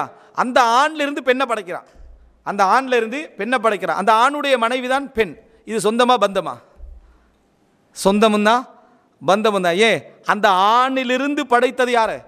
பெண்ணை. முதலாவது உறவு முறை திருமண உறவு முறை. ஆனால் அது பிறப்பு போன்ற ஒரு உறவு முறை. முதலாவது உறவு முறை அதாவது பிறப்பு போன்ற ஒரு உறவு முறை. அது நம்ம சொந்தம்னு சொல்லலாம், அதை பந்தம்னு சொல்லலையா? ஹவ்வாவை படைச்சாலாம் யாரில் இருந்து? ஆதம் அலைஹிஸ்ஸலாத்திலிருந்து அல்லாஹ் தஆலா ஹவ்வாவை படைக்கிறான், அதே நேரம் மனைவியாக ஆக்குறான். அப்போ திருமணமும் தானங்க, சொந்தமும் தான், பந்தமும் தானத்தை பார்க்குறோம். அதிலிருந்து தான் இந்த உறவு முறைகள் எல்லாம் பிரிஞ்சு போகுது. இந்த ரெண்டும் இல்லாட்டி இந்த உலகமே என்ன செய்யாது, நிர்வாகம் நடந்திருக்காது. இஸ்லாம் குடும்ப வாழ்க்கையை சொல்வதற்கான மிக பிரதானமான காரணங்களில் ஒன்று என்ன தெரியுமா? உலகத்துடைய நிர்வாகம். முதல் சம்சம் இஸ்லாத்துடைய பார்வை உலகத்துடைய நிர்வாகம். இந்த உலகம் வாழ வேண்டுமென்றால், இந்த உலகம் இயங்க வேண்டுமென்றால், இந்த உலகத்துடைய முன்னேற்றங்கள் நடக்க வேண்டுமென்றா இந்த குடும்ப வாழ்க்கையுடைய செட்டப்பில் எந்த பிரச்சனையும் வரக்கூடாது. அதில் தலாக் நடக்கலாம், திருமணம் நடக்கலாம், பிரச்சனைகள் வரலாம், குழந்தை பெறலாம், பெறாமல் இருக்கலாம், இதெல்லாம் நடக்கலாம், பிரச்சனை இல்லை. ஆனால் அந்த குடும்ப வாழ்க்கையை செட்டப் என்ன செய்யக்கூடாது, இல்லாமல் போகக்கூடாது. ஃபித்ரா, இதெல்லாம் இயற்கையாக வச்சுக்கிறது. இது கலையுமாக இருந்தால் இந்த உலகம் நாசமாக அழிந்து போகும் என்பதில் சந்தேகம் இல்லை. அல்லாஹ் தஆலா அதை சொல்லி காட்டுகிறான். என்ன, உங்களை மின் நஃப்ஸின் வாஹிதா, ஒரே ஆத்மாவிலிருந்து அல்லாஹ் படைத்தான், பின்னர் அதில் இருந்து என்ன அவருடைய ஜோடியை படைத்தான், அதில் ஒபஸ்தவி அதாவது அவர்களிலிருந்து ரிஜாலன் கதீர வனிசா, ஆண்கள் பெண்களாக நிறைய பரவ செய்தார். இந்த உலகத்திலேயே நிர்வாகம் நடக்கிறது அதனால தான்.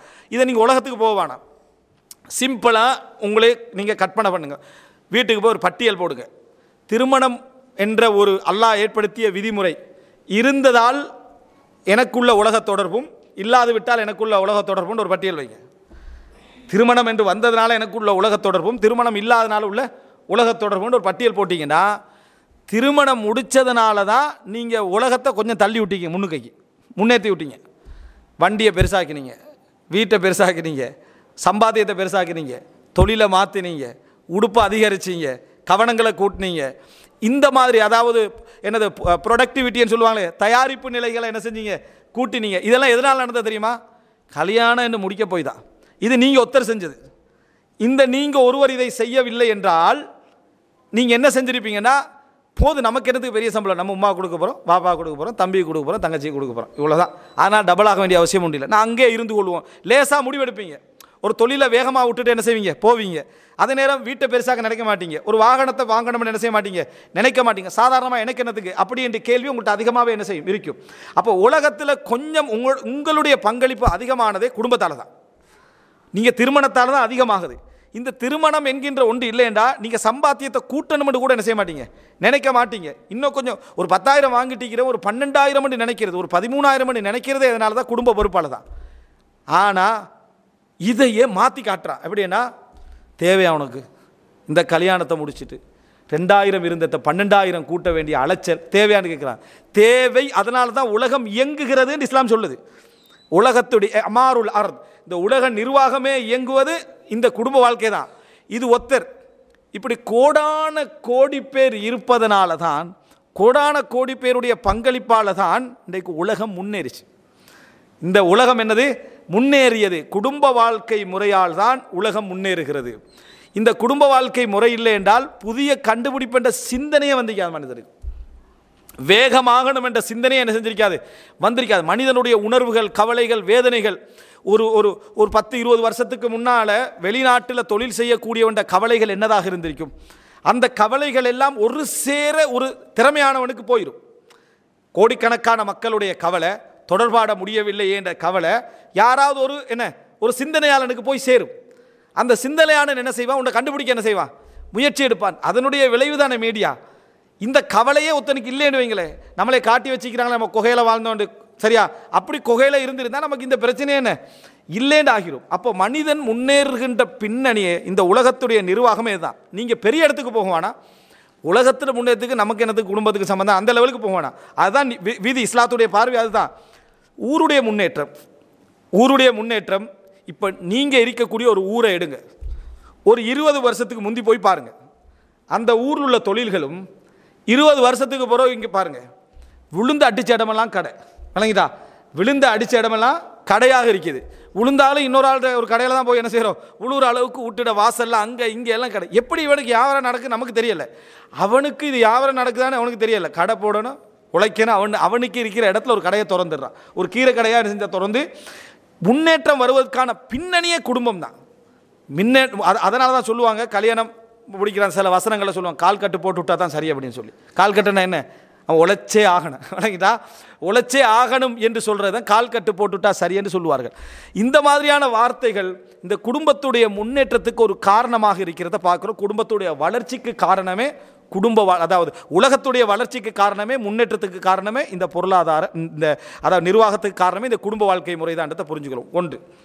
இரண்டாவது, இஸ்லாத்துடைய மிக முக்கியமான பார்வைகள் உண்டு இந்த குடும்ப வாழ்க்கை சம்பந்தமாக. ரிஸ்க் என்றது, உணவு என்பது குடும்ப வாழ்க்கையோடு நிறைய சம்பந்தப்படுது. அதாவது ரிஸ்க் என்று சொன்னால் உணவு என்று சொல்லப்படாது, வாழ்வாதாரம். வாழ்க்கைக்கு தேவையான அனைத்தும் குடும்ப வாழ்க்கையோடு சம்பந்தப்படுது. இந்த வாழ்வாதாரத்தை வைத்து 2 விதமாக நீங்கள் புரிஞ்சுக்கொள்ளணும். வாழ்வாதாரத்தை நம்ம சரியாக புரிஞ்சுக்கொள்ளலை அப்படி என்று சொன்னால் குடும்ப வாழ்க்கையை விட்டு ஓடிவிடுவோம். வாழ்வாதாரத்தை சரியாக புரிஞ்சு கொண்டோம்னா குடும்ப வாழ்க்கைகள் என்ன செய்வோம், என்ட்ராகுவோம். இந்த வாழ்வாதாரம் சம்பந்தமான சரியான பார்வை இருக்க வேண்டும். அல்லாஹ் ரப்புல் ஆலமீன் குர்ஆனில் எங்களுக்கு சொல்லக்கூடிய வாக்கு எல்லாம் என்ன அப்படின்னு சொன்னால், குடும்பத்தால் தான் ரிஸ்கேன்னு அல்லாஹ் தஆலா சொல்கிறான். ஒருவருக்கொருவர் உதவி செய்யக்கூடிய அந்த குடும்ப வாழ்க்கை முறையால் தான் உணவு என்கின்ற பகுதியே விஸ்தீர்ணமாகிறது. அன்புள்ள சகோதரர்கள், இது 2. அடுத்த பகுதியை சொல்லிட்டு நான் இதுக்கு வரேன்.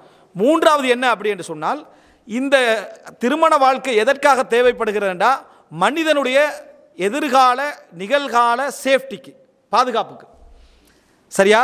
மனிதனுடைய எதிர்கால நிகழ்கால பாதுகாப்புக்கு. 4வது எதுக்கு தேவைப்படுகிறதுனா ஒழுக்கத்துக்கு, இந்த சமூக வாழ்க்கையுடைய ஒழுக்கத்துக்கு தேவைப்படுகிறது. இப்போ இந்த 4 பகுதிகளை நீங்கள் பிரதானமாக நினச்சி பார்த்து என்றைக்காவது குடும்ப வாழ்க்கைக்கு இதுக்கு தொடர்புக்கு நம்ம நினச்சிக்கிறோமா? இதுக்கும் குடும்ப வாழ்க்கைக்கு என்ன தொடர்பு அப்படி என்று தான் நம்ம நினைக்கக்கூடிய இடத்துல இருக்கிறோம். ஆனால் உண்மையாக சொல்வதென்றால் இதை நம்ம புரிய இல்லைன்னு வைங்களேன், இந்த செக்ஷனை புரியலைன்னு வைங்களேன், என்னென்னதுனால நம்மளோட குடும்ப வாழ்க்கை பிந்துதோ அதெல்லாம் இந்த நாளையும் பாதிக்கும். ஆனால் இதை படிக்கிறவன் தானே சோசியலஜின்னு சொல்லி சமூகவியலை படிப்பானே, சமூகவியலை படித்து இந்த உலகத்தை சிஸ்டங்களை நிர்வகிக்கக்கூடியவர்கள் இருப்பார்களே, இவர்களெல்லாம் இதை கையில் எடுத்துக்கிறாங்க. இதை கையில் எடுத்து எப்படியெல்லாம் மீடியா வழியாக, அதாவது தங்களது இலக்குகளை சரி செய்து கொள்ள வேண்டுமோ, தங்களது இலக்குகளை அடைந்து கொள்ள வேண்டுமோ, அதுக்கான எல்லா வேலையும் பார்க்குறாங்க. இதை படிக்கிறவங்க, இந்த மானுடவியல் சமூகவியலை படிக்கிறவங்க படித்து இதை எப்படியெல்லாம் இந்த சமுதாயத்தை எப்ளை பண்ணலாம் பார்க்குறாங்க. இன்றைய சமுதாயத்தில் 2 மிகப்பெரிய அதாவது யுத்தங்கள் நடந்து கொண்டிருக்கு. அதாவது என்ன யுத்தம் என்று சொன்னால், சிந்தனா ரீதியான போர்கள். ஒன்று அதாவது நாஸ்திகம், ஏத்திசம், விளங்கிட்டா? இந்த நாஸ்திகம். அடுத்தது மத ரீதியாக இருக்கக்கூடியவர்கள், ஆஸ்திகம். அதாவது பௌத்தம், கிறிஸ்தவம், இந்து மதம், யூத மதம், முஸ்லீம் சமதம், இவங்களுக்குள்ள சண்டை ஒரு பக்கத்தில் விடுங்க. ஆனால் இவர்களுக்கு எதிரான யுத்தம் உலகத்தில் நடந்து கொண்டிருக்கு. இந்த விஞ்ஞானம் என்று சொல்லக்கூடியவர்களுக்கும் நாஸ்திகத்துக்கு எப்பயும் சம்பந்தம் இருக்கலை.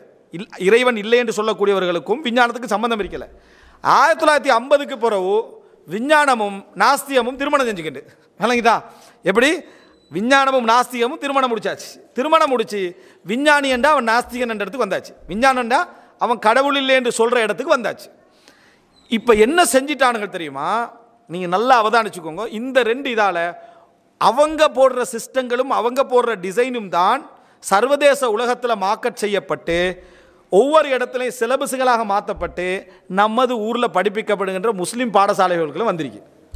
அவன் போடுறது தான் சரியா. பாடசாலை பிள்ளைகள் படிக்கக்கூடிய 5 வயசு 6 வயசு 7 வயசுன்னு படிக்கக்கூடிய பிள்ளைகளில் இருந்து எல்லோரும் படிக்கக்கூடிய பாடம் ஆஸ்திக பாடசாலை. அப்படின்னா என்ன? பௌத்தமோ கிறிஸ்தவமோ இந்து மதமோ யூத மதமோ நடத்துகின்ற பாடசாலை. சிலபஸ் யார்? நாஸ்திக சிலபஸ். அந்த சிலபஸ் தான் உலகம் ஃபுல்லாக இருக்கிறது. உலகம் சில வேளை மார்க்க சம்பந்தமாக இருந்தால் தனிப்பாடமாக போட்டிக்கிறான். கிறிஸ்தவ பாடம், இந்து மதத்துடைய பாடம், முஸ்லீம் பாடம், இஸ்லாமிய பாடம், அது தனிப்பாடமாக இருக்கும். ஆனால் மற்ற எல்லா சிலபஸ்லையும் டோட்டலாக என்ன இருக்குன்னா குடும்ப வாழ்க்கையை தகர்க்கக்கூடிய நாஸ்திக கொள்கை அதுதான் இருந்து கொண்டிருக்கிறது. இப்போ நீங்கள் யோசிச்சு பாருங்க, பிள்ளைகளுக்கு படிப்பிக்கப்படுகின்ற சின்ன எழுத்திலிருந்து பெரிய சப்ஜெக்ட் வரும் வரைக்கும் ஒரு பிள்ளை என்ன செய்யுது? இதிலேயே வளருது. இதில் இந்த சிந்தனையிலே என்ன செய்து வளருது. அப்போது இந்த அடிப்படையில் நீங்கள் சிந்தனைக்குள்ளே எடுத்தீங்கன்னா என்ன வளருது அப்படி என்று பார்த்தீங்கன்னா, அதாவது டார்வினிசம் என்ன? மனிதனும் குரங்குகளும் இந்த அதாவது சிம்பான்சி அதே போல் இந்த கொரில்லா இது போன்ற குரங்குகளும் இப்போ நம்ம இருக்கிற இந்த மனிதனுக்கு ஒரு பேர் வச்சுக்கிறான், ஹோமோசேப்பியன் அப்படின்ற ஒரு பேர் வச்சுக்கிறான். இந்த மனித இனமும் அதாவது இது ஒரு மிருகமாக பேசுகின்ற மிருகம், நம்ம டெவலப் ஆகி பேசுகின்ற மிருகமாக மாறிட்டோம். இப்போ நாமும் இந்த சிம்பான்சி அதே போல் இந்த கொரில்லா போன்றவைகளும் ஒரே மூலத்திலிருந்து வந்தவர்கள். அது குரங்கல்ல, ஆனால் அது குரங்கு மாதிரி விளங்கிட்டா. அதே மூலத்திலிருந்து வந்தவர்களா நாங்களா? இது பாடத்திட்டத்தில் போடுறான். படிக்கிற புள்ள எப்படி படிக்குது? இது எத்தனையாம் ஆண்டு பாடத்திட்டம்? 12 வயசு. நான் நாளைக்கு குழந்தைகளுடைய கல்வி சம்பந்தம் அதை விரிவாக பேசுவோம். அதாவது 12 வயசு 11 வயசு புள்ளையோட சிலபஸில் உலகத்திலே மனித படைப்பு கொள்கை சம்பந்தமாக 2 இருக்கிறது. ஒன்று சிறப்பு தேர்வு. சிறப்பு தேர்வுன்னு என்ன? அல்லாஹ் படைச்சு உலகத்துக்கு கடவுள் படைச்சு அனுப்பினா இது ஒன்றும். இன்னொன்று விஞ்ஞான முறைப்படி விஞ்ஞானிகள் சொல்லக்கூடிய கூர்ப்பு கொள்கை, பரிணாம கொள்கை, எவல்யூஷன் அப்படின்னு பதிவு செய்கிறான். பிள்ளைக்கு இது மரபு, இது சும்மா நம்ம மரபுல ட்ரெடிஷனில் நம்புறது. சயின்ஸ் என்ன தெரியுமா? அதான் சொல்லிட்டேன், 2 பேரும் சயின்டிஸ்ட் இவங்களுக்கு திருமணம் நடந்தாச்சு. அவன் என்ன நினைக்கிறான்னு சொன்னால் இதுதான் விஞ்ஞானம், இதுதான் விஞ்ஞானம் அப்படின்னு சொல்கிறான். சேம் படித்த அதே மௌலவி மார்க்கம் படிச்சுக்கிறாரு, அவர் ஹொத்துபாவும் மோதுறாரு, லெக்சரும் பண்ணுறாரு. மற்ற இடங்களில் ஹொத்துபாவில் என்ன செய்கிறாருன்னா ஆதம் அலைஹிஸ்ஸலாத்தை அல்லாஹ் தஆலா இந்த உலகத்துக்கு அனுப்பிய பொழுதுன்னு அங்கே பண்ணுறாரு. யூனிவர்சிட்டியில் லெக்சர் பண்ண டைமில் ஆதிகால மனிதர்கள் குகையில் வாழ்ந்த நேரத்தில் அப்படின்றாரு. இதுக்கு சம்பந்தம் இருக்குதா? அவர் 2 சிலபஸையும் தலையில் வச்சுக்கிறார். அவர் ஆதிகால மனிதர்கள் ஆரம்பமாக குகையில் இருக்கிற நேரத்தில் அவருடைய கல்வெட்டுக்கள் இருந்து எழுத்துக்களை நம்ம இது பார்க்குறோம், கார்பன் டெஸ்ட் பண்ணி பார்த்தா அப்படி இருக்குது இப்படி இருக்குன்னு என்ன விளக்கம் வருது. இந்த பக்கத்தால் நீங்கள் பார்த்தீங்க அப்படின்னு சொன்னால், அதாவது ஆதம் அலைஹிஸ்ஸலாம் இங்கே இறங்கி நூஹ் அலைஹிஸ்ஸலாம் கப்பல் கட்டினான்ட்டு டெக்னாலஜியில் ஆக உயர்ந்த மாதிரி இங்கே பேசுகிறார் மிம்பரில். அதே நபர் பேத்து கட்டுரை எழுதக்குள்ள மற்றவங்களோட பேசக்குள்ள என்ன சொல்கிறாருன்னா, ஆரம்பத்தில் மனிதர்களுக்கு பேச தெரியாமல் இருந்தது, அதுக்கு பின்னால் 2 கல் அடித்து அப்படி நெருப்பு வந்துச்சு, அதுக்கப்புறம் கொஞ்சம் கொஞ்சமாக பேச கற்றுக்கொண்டான், அதுக்கப்புறம் மனிதன் ஒரு கூட்டமாக வாழ என்ன செஞ்சான் பார்த்துக்கண்டான், அப்புறம் இந்த ஆடு மாடுகளை சுட்டு தின்ன பழகிக்கண்டான்ட்டு காட்டுவாசியல் லெவலில் என்ன நம்மளே பற்றி பேசுகிறான். அப்போ நம்ம பாட்டனாரெலாம் காட்டுவாசின்னு அதில் என்ன செய்கிறான் சொல்கிறான். இதை வச்சு இவன் ஒரு கேள்வி கேட்குறான், காட்டுவாசிகளுக்கு இஸ்லாத்தை சொல்வது எப்படி? சரியா, நம்ம அடுத்த அதுலேருந்து உடனே எடுத்துடுறதானே, எடுத்து காட்டுவாசிகளுக்கு இஸ்லாத்தை சொல்வது எப்படின்னு இவன் ஒரு கேள்வி கேட்குறான். இப்போ இவன் காட்டுவாசியை விளங்கி வச்சுக்கிறேன்னா நம்ம ஆதம் அலைஹிஸ்ஸலாம்லாம் காட்டுவாசி மாதிரி என்ன விளங்கி வச்சுக்கிறான். ட்ரை பண்ணுறான் என்னத்துக்குன்னா, ஆதம் அலைஹிஸ்ஸலாம் உலகத்துக்கு இறங்கி காட்டுவாசியாக மாறிப்பாரோன்னு யோசிக்கிறான்.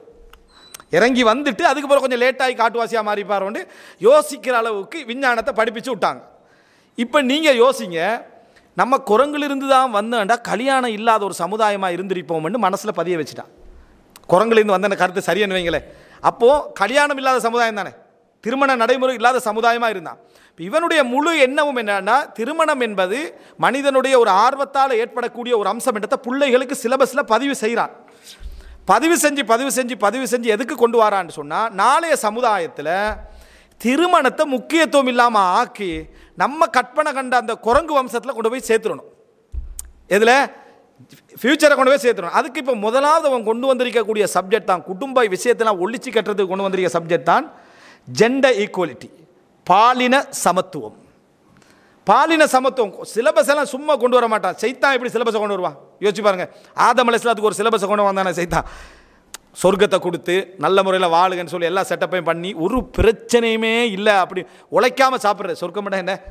உழைக்காமல் சாப்பிட்றது தான் சொர்க்கம். உழைக்காமல் சாப்பிட்ற ஒரு சொர்க்கத்தையும் கொடுத்து எரியன்னு சொன்னது சைத்தான் சிலபஸை கொண்டு போகிறான். இதை அல்லாஹ்வுடைய வசனங்களுக்கு தப்சீர் எடுத்து கொண்டு போகிறான்.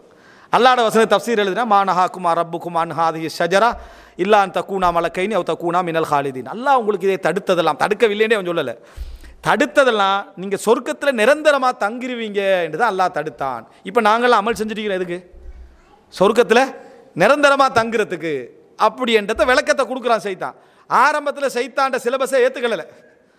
ஆதம் அலைஹிஸ்ஸலாம் பின்வாங்கி அதுக்கப்புறம் வாரா காசமகுமா அல்லாவின் மீது ஆணையாக சத்தியமா இன்னி லக்குமா லமினன் நாசிஹீன், நான் உங்களுக்கு உபதேசகர் தான், நம்புங்கனே அப்படின்னு சத்தியம் பண்ணுறான். சத்தியம் பண்ணோடனே எல்லா அறிவையும் விட்டுட்டு அல்லாஹ் சொன்ன விளக்கத்தையும் விட்டுட்டு ஆதம் அலைஹிஸ்ஸலாம் என்ன செஞ்சிடறாரு? அந்த மரத்தை நெருங்கிறா. நோக்கம் நிறைவேறிட்டு இப்லீஸ் இந்த உலகத்துக்கு அனுப்பப்படுறான். இப்லீஸ் உலகத்துக்கு வாரத்தை பற்றி கவலை இல்லை, இவன் சொர்க்கத்தில் இருக்கக்கூடாது. இந்த 2 பேரும் என்ன செய்யக்கூடாது? சொர்க்கத்தில் இருக்கக்கூடாதுன்னு எடுத்துட்டு வந்துட்டு. அப்போ சிலபஸ் எப்படி கொண்டு வந்தான்? அழகான முறையில் கொண்டு வா. அந்த சிலபஸை போட்டிக்கிறான். ஜெண்டர் ஈக்குவலிட்டின்னா உங்களுக்கு என்ன சொல்லுவாங்கன்னா, ஒரு காலத்தில் நீங்கள் ஜெண்டர் ஈக்குவலிட்டி நீங்கள் விளங்குறதுக்கு நீங்கள் காணுவீங்க, எல்லா இடத்துலையும் காணுவீங்க. இது இன்னொரு 10 வருஷத்துக்குள்ள இப்போ வந்தாச்சு நிறைய. இன்னொரு 10 வருஷத்துக்குள்ள நீங்களே இதை சயின்ஸ் நினைக்கிற அளவுக்கு கொண்டு வந்துடுவான். அதுக்கு பிறகு பிள்ளைகளை நீங்கள் திருமணம் முடிச்சு வைக்கிறதுக்கு அவ்வளவு போராடணும். அவ்வளோ போராட்டம் போடாடினா இந்த குரங்கு சிலபஸை போட்டவன் குடும்பம் எப்படி இருக்குமோ தெரியும். ஆனால் கேட்டவன் குடும்பமெல்லாம் என்ன செஞ்சிடும்? அழிஞ்சு போகக்கூடிய இடத்துக்கு கொண்டு வந்துடுவான். இடத்துல சந்தேகமே இல்லை. இது எங்கேன்னா எல்லா பாடசாலைகளுக்குள்ளே கொண்டு வந்து வச்சுக்கிறான். அந்த ஜெண்டர் ஈக்குவலிட்டி இது கூட இப்போ நம்ம நாடுகளில் பேசலாம். இப்போ பேசலாம். இன்னொரு 10-15 வருஷத்துக்கு பிறகு இப்படிப்பட்ட பேச்சாளர்கள் இந்த பேச்சை கூட என்ன செஞ்சிருவாண்டா, இவர் என்னது அதாவது சிலபஸுக்கு எதிராக பேசுகிறார், மனித உரிமைகளுக்கு எதிராக பேசுகிறார், உள்ளே கொண்டு வந்து போட்டுருவான். அந்த லெவலுக்கு கொண்டு போகக்கூடிய இடத்துக்கு கொண்டு வந்துட்டா. என்னடா அப்படின்னு பார்த்தா, ஒரு காலத்தில் நம்ம அப்ளிகேஷன் ஃபார்ம் நிரப்பக்குள்ள என்ன இருக்கும்? ஆனா பெண்ணா அதர்ன்னு இருக்கும். போட்டால் பிரச்சனை. அதென்ன அதர்? அவர்களுக்கு உரிமையை இல்லாமாக்கி விட்டோம். அந்த அதருக்கு என்ன செஞ்சிட்டோமா? உரிமையை இல்லாமல் ஆக்கி விட்டோம். போடு என்ன என்று சொல்லி அப்படி என்று இப்போ 4-5 கொண்டு வந்துக்கிறான். அதில் இப்போ புதிய ஃபில் பண்ணுற அப்ளிகேஷன்லாம் பாருங்க பார்ப்போம். 4-5 கொண்டு வந்துக்கிறான். சில மத ரீதியான இடங்களை தவிர மற்ற இடங்களை ஒரு 4-5 கொண்டு வருவான். அதென்ன ஆண்களுக்கான டாய்லெட், பெண்களுக்கான டாய்லெட் பிரிக்கிறீங்க. ஜெண்டர் ஈக்குவலிட்டி இல்லை, ரெண்டே ஒரு மாதிரி என்ன செஞ்சுருங்க, யாரும் எதுக்குள்ளே போகலான்னு சொல்லி இப்போ கொண்டு வந்துட்டா. அதுக்கு பேர் யூனிசெக்ஸா. என்ன ஒன்றித்தை ஆனா பெண்ணான்னு சொல்லாதது ப்ராடக்ட் எல்லாம் கொண்டு வந்துட்டாங்க. இது ப்ராடக்ட் விஷயம் தெரியாத நமக்கு என்னத்துக்கு இந்த இப்போ புதுசாக கண்டுபிடிச்சிடான்னு இல்லை, உங்களை கொண்டு போய் எங்கேயோ சேர்க்கறதுக்காக கண்டுபிடிச்சிக்கிறான். முதலாவது ஆண் பெண் என்று பிரிக்கிறதையே ஒரு இனவாதமாக்கிட்டா. இனவாதம் நம்ம விளங்கின விளக்கமெல்லாம் இப்போ ஒரு காலத்தில் வேற. இப்போ இனவாதம் எது தெரியுமா? ஆண் இனம் பெண் இனம் என்று சொல்கிறது இனவாதம். இப்படி கொண்டு வந்துட்டா. இப்படியே கொண்டு வரதுக்கு என்ன செய்யறான்டா, எல்ஜிபிடிக்யூ சொல்கிறது அசிங்கம் தான் சரியா, ஆனால் சொல்லித்தான் ஆகணும். அப்படி கொண்டு வந்துட்டான். அப்படியான இதை கொண்டு வந்து ஆங்கில இதை கொண்டு வந்து கொடுத்து மக்களோட சிந்தனையில் ஆண் ஆண் பெண் பெண் இந்த மாதிரி கொண்டு வந்து எல்லாருக்கும் எல்லா உரிமையும் உண்டு, அதை கொடுக்கணும் அப்படி என்று சொல்லி சமுதாயத்தில் அந்த கருத்துக்களை திணிக்கிறான். எத்தனை வயசு பிள்ளைகளுக்கு தெரியுமா? இது பாப்பாக்கு தெரியாது. 10 வயசு பிள்ளைக்கு தெரியும், 11 வயசு பிள்ளைக்கு தெரியும். அவன் பார்க்குற கார்ட்டூன் அதுதான், அவன் பார்க்குற கலர் அதுதான். பிள்ளைகள் விரும்புகிற கலர் அது ரெயின்போ கலர் தான் இப்போ எல்லாத்துலேயும் போட்டிக்கிறான். அதுதான் அவன்கிட்ட சைன் அதுதான். இப்போ சாதாரண அந்த பொப்பிட்டா அந்த விளையாட்டுலேருந்து எல்லாத்துலேயும் கொண்டு வந்துக்கிறான். விஷயம் தெரியாதவங்க என்ன செய்கிறான், கீடெக்கில் கொண்டு வரான், ஃபோன் கவரில் கொண்டு வரான். எல்லாத்தையும் புள்ள ரெயின்போ ஹராமானு. யார் ரெயின்போ ஹராம்னு சொன்னது? சரியா, ரெயின்போவுடைய அந்த கலர் அந்த பிள்ளைக்கு பதிவு செஞ்சு இப்போ நாளைக்கு என்ன ஆக்கிடுவான்னு சொன்னால் இந்த கலர் ஒரு கலாச்சாரத்துடைய கலரை ஆக்கிட்டான். இதை கொண்டு வந்து பிள்ளைகளுக்கு விரும்ப வைக்கிறான். அதுக்கேற்ற மாதிரி கார்ட்டூன்கள், அதுக்கேற்ற மாதிரியான விஷயங்கள் எல்லாம் கொண்டு வந்து பிள்ளைகளோட சிந்தனையில் கொஞ்சமாக நம்முடைய மூதாதையர்கள் குரங்கு வம்சத்தை சேர்ந்தவர்கள் அதை நோக்கிய பயணம் என்று சொல்லி என்ன பிள்ளைகளோட சிந்தனையில் கொண்டு வரான். நாளைக்கு அவன் இப்போ எப்படி பழக ஆரம்பிச்சிட்டான்னு சொன்னால் என்னது, அரவாணி என்று சொல்கிற வார்த்தையை அதாவது தடை செய்யப்பட வேண்டும். விளங்கிட்டா? அரவாணி என்று சொன்ன வார்த்தை என்ன செய்யணும், அதாவது தடை செய்யப்பட வேண்டுமா. அதை எப்படி சொல்லணுமா அப்படின்னு சொன்னால், ஆணோட என்ன மரியாதை செய்கிற மாதிரி என்னது, அது என்ன திருநங்கை அப்படின்னு சொன்ன, திரு ஆணுக்கு நங்கை பெண்ணுக்கு ரெண்டையும் சேர்க்கணுமா. எப்படி? திரு என்றது ஆணுக்கு தானே, திருக்குர்ஆன் திரு என்றா கண்ணியத்துக்கு சொல்றது. அந்த திருவை கொண்டு போய் நங்கையோட சேர்த்து திருநங்கை, திருமதி அல்ல திருநங்கை அப்படின்னு சேர்க்கணும். அப்படி ரெண்டையும் ஜாயிண்ட் பண்ணி கண்ணியமாக பேசணும் அப்படின்னு. கண்ணியமாக பேச வேண்டியவங்களை அந்த மாதிரியான உடல் கூறு இருக்கிறவங்கள கண்ணியமாக தான் நடத்தணும். ஆனால் உண்ட நோக்கம் அதுவே அல்ல. இப்போ நீ எங்கேயோ கொண்டு போகிறாய். இப்போ பாடசாலைகள் இந்த சிலபஸ் இயற்கையாக அப்படி உள்ளவங்க இருக்கிறாங்க, உடல் ரீதியான பிரச்சனைகள் உள்ளவங்க இருக்கிறாங்க, அவங்களுக்கு மார்க்கம் தீர்வு சொல்லி இருக்கிறது. விளங்கிட்டா? இப்போ எப்படி ஆகிட்டு தெரியுமா? ஆணுக்கு 2 மடங்கு பெண்ணுக்கு 1 மடங்கெல்லாம் ஒரு காலத்தில் பிரச்சனை ஆயிரு. யார் ஆண் யார் பெண்ணு தெரிஞ்சா தானே ஆணுக்கு 2 மடங்கு கொடுக்கலாம். இவர் அரை ஆணி என்ற லெவலுக்கு கொண்டுட்டால் அரைவாசி ஆண் அரைவாசி பெண் ஆப்ரேஷன் பண்ணிக்கிறான். விளங்கிட்டா? தன்னையை வந்து என்ன சத்திர சிகிச்சை செஞ்சுக்கிறான். இப்போ இவனுக்கு மவுத்தாயினா பிறந்தது அடிப்படையில் வச்சு 2 கொடுக்குறதா அல்லது மாறின அடிப்படையில் வச்சு 1 பங்கு கொடுக்குறதா சிக்கல். இவனை யாருக்கு கல்யாணம் முடிச்சு கொடுக்குறது சிக்கல். இந்த லெவலுக்கு கொண்டு வந்து இப்போ கொஞ்சம் நம்ம அசிங்கமாக பார்க்குறோம். இன்னும் கொஞ்சம் காலம் போகிற டைமில் கண்ணியமாக பார்ப்போம். இதுக்கு பிறகு என்ன நடந்தால் வேறு வேறு கலாச்சார முறைகளை கொண்டு வந்து திருமணத்தை வந்து என்ன ஒரு ஒரு ஒரு ஒரு மைனராக கொண்டு வரத்துக்கு இன்னொரு வேலை செய்கிறான். அது என்ன? அதான் ரிஸ்க். இப்போ இந்த செக்ஷன் நான் சொன்னேன் தானே, மைனராக ஒரு வேலை செய்கிறான்டா ரிஸ்க். குடும்ப வாழ்க்கையில் பாரத்தை ஏற்படுத்துறதுக்காக வேண்டி உணவு பற்றிய பயத்தை ஏற்படுத்துகிறான், பொருளாதாரத்தை பற்றிய பயத்தை ஏற்படுத்துகிறான். திருமணம் என்று யோசிக்கிறவனுக்கே முழுமையாக என்ன பொருளாதாரத்தை பற்றிய அச்சத்தை ஊட்டிடுறான். அஷைத்தானு யஇதுகுமுல் ஃபக்ர் வயமுருக்கும் பில் ஃபஹ்ஷா. சைத்தான் உங்களுக்கு வறுமையை எச்சரிக்கிறான், ஒழுக்கக்கேடை தூண்டுகிறான். பாருங்க எப்படி 2 சம்மந்தப்பட்டிருக்கேன்.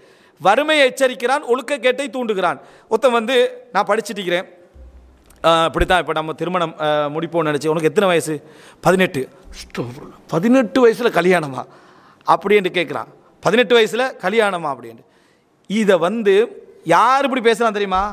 முஸ்லீம் சமுதாயத்தில் உள்ளவங்க பேசுகிறாங்க. இப்போ தான் படிச்சுட்டிக்கிறா, அதுக்கிடையில் நீ வச்சுக்கிற படிப்பு 28 வயசு வரைக்கும் வச்சுக்கிறாயே, 32 சுகர்ன்றாய். சரியா? 28 வயசு வரையும் படிப்பு, 33 செக்அப் பண்ணணுமா, ஃபுல் பாடி செக்அப். அப்போ எதுக்கு நம்ம 28 வயசு வரைக்கும் வச்சாய்? 33 வயசோடு அவனோட வாழ்க்கை முடியுதா? செட்டப் எப்படி கொண்டுறான் தெரியுமா? 12 வருஷம் படித்தவனையும் ஹஸ்பண்ட் என்ன சொல்கிறார், ஒய்ஃபோடு அவ்வளோ படிக்கல, 12 வருஷம் தான் படிச்சிக்கிறா, +2 வரைக்கும் தான் படிச்சிக்கிறா. அப்போ எத்தனை வருஷம்? 12 வருஷம் தான் படிச்சு. 12 வருஷம் 60 வருஷம் வாழ்கிற வாழ்க்கையில் 12 வருஷம் படிச்சிக்கிறான்னு சொல்கிறது, 12 வருஷம் தான் படிச்சிக்கிறான்னு சொல்கிற அளவுக்கு சிலபஸை கொண்டு வந்து வச்சுட்டான். அரசாங்கத்தை பற்றியோ சமூகத்தை பற்றியோ யோசிக்கக்கூடாது. சரி, 19 உள்ளவன் ஏதாவது பேச நினச்சாண்டா டீனேஜ், குழப்பமான வயசு அப்படின்றான். எப்படி? ஆனால் குழப்பமான வயசுன்னு சிலபஸ் போட்டவன் மற்றவன் அவன்லாம் பார்த்தா ஒருத்தன் வந்து எம்பசடர் ஆகிக்கிறான், இன்னொருத்த வெளிநாட்டு தூதுவர் ஆகிக்கிறான், அவனுக்கு 22 வயசு. சரியா? சமுதாய தலைவர்கள்லாம் நம்மளே பேசுகிறோம். உசாமா ரதியெல்லாம் படைத்தளபதியாக இருந்தார் 17 வயசு, முகமது பின் காசிம் படைத்தளபதியாக இருந்தார் 17 வயசு. அதெல்லாம் நம்மளும் பேசிக்கிறது. கவுஃபாசியில் இளைஞர்களாக இருந்தால் அதுவும் பேசிக்கிறது. ஆனால் இங்கே டீனேஜர்னு பேசிக்கிறது. இங்கே யாருக்கு போட்ட சிலபஸ் தெரியுமா? உங்களே திருமணம் என்று. அதோட மிம்பர்களே பயான் எப்படி பயான் தெரியுமா? நம்ம முதலாவது இஸ்லாம் என்ன சொல்லுது? படிக்கணும். இக்ரா பிஸ்மி ரப்பிக் அல்லதி ஹலக், 24 வயசு. சரியா? இக்ரா பிஸ்மி ரப்பிக் அல்லதி ஹலக் வந்து குர்ஆன்லேருந்து எடுக்கிறது. விளக்கம் வெஸ்டர்ன் தஃப்சீர்லேருந்து எடுத்து 24 வயசு வரைக்கும் இக்ரா பிஸ்மி ரப்பிக் அல்லதி ஹலக். அதுக்கு பின்னால் தொழில் தேடணும். ரசூல் ஸல்லல்லாஹு அலைஹி வஸல்லம் என்ன சொல்லிக்கிறாங்க? ஃபைதா குதியத்தி ஸலாத்து ஃபன்தஷிரு ஃபில் அர்த், தொழுகை முடிஞ்சிட்டு பூமி முல்லா நீங்கள் கிளம்பி செல்லுங்கள் அப்படின்ட்டு. அப்போ அதுக்கு ஒரு 28 வயசு ஆயிடுச்சு. நிலம் பூமி மேலமா, அதுக்கு பிறகு தான் திருமணம் அப்படின்றான். அவனு அதுதான் சொல்கிறான். யார்? வெஸ்டர்ன் என்ன சொல்கிறான்னா, நீ படி ஒலை திருமணம் முடியும். ஆனால் என்ன 7 வருஷம் அந்த சைடு பிரச்சனை. எப்படி பிரச்சனை? அவன் வச்சுக்கிறது இப்படி. முதலாவது என்ன செய்யணும்? படிக்கணும், 2வது உழைக்கணும், 3வது திருமணம் முடிக்கணும். இஸ்லாம் வச்சுக்கிற அப்படி இல்லை.